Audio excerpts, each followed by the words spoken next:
நாம் இப்போ பாசிப்பருப்பு பாயாசம் தான் செய்ய போகிறோம். அதில் ஒரு அரை கிளாஸ் பாசிப்பருப்பு போட்டு 4 தடவை நல்லா கழுவி சுத்தம் பண்ணி எடுத்துக்கலாம். அதில் ஒரு 1.5 கிளாஸ் தண்ணி ஊற்றி மூடி போட்டு மூடி ஒரு 3 விசில் விட்டு எடுத்துக்கலாம்.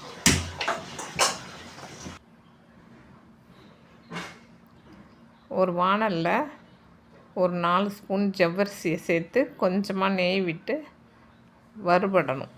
வறுபட்டதும் அதில் ஒரு கிளாஸ் தண்ணி சேர்த்து வேக வச்சுக்கணும். பாசிப்பருப்பும் நல்லா வெந்து வரணும். இதை நல்லா ஒரு கரண்டியை வச்சு மசிச்சு எடுத்துக்கலாம். ஜவ்வரிசியும் நல்லா கண்ணாடி பதத்தில் வெந்து வந்துடுது பாருங்கள்.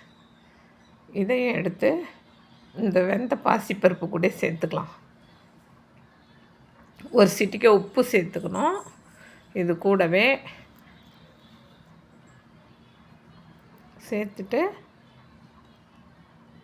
தேவைக்கேற்ப வெல்லம் சேர்த்துக்கணும். நாம் அரை கிளாஸ் தண்ணி வச்சு அதுக்கு வெல்லம் 1 கிளாஸ் சேர்த்துக்கிறோம். சேர்த்து வெல்லம் நல்லா கரையிற வரைக்கும் வச்சு பாகுப்பதெல்லாம் தேவையில்லை. இதுக்கு கரைஞ்சி வந்ததும் இதை எடுத்து ஒரு ஃபில்ட்ரு வச்சு வடிகட்டிக்கலாம். மசிச்சு வச்ச பாசிப்பருப்பு கூட வடிகட்டிக்கணும். இது கூடவே ஏலக்காய் ஒரு 4 ஏலக்காய் பவுடர் பண்ணி வச்சுருக்கோம். இதை சேர்த்துக்குவோம். ஒரு மூடி தேங்காய் எடுத்து நல்லா மிக்சியில் அரைச்சி அதையும் இது கூடவே வடிகட்டிக்கலாம்.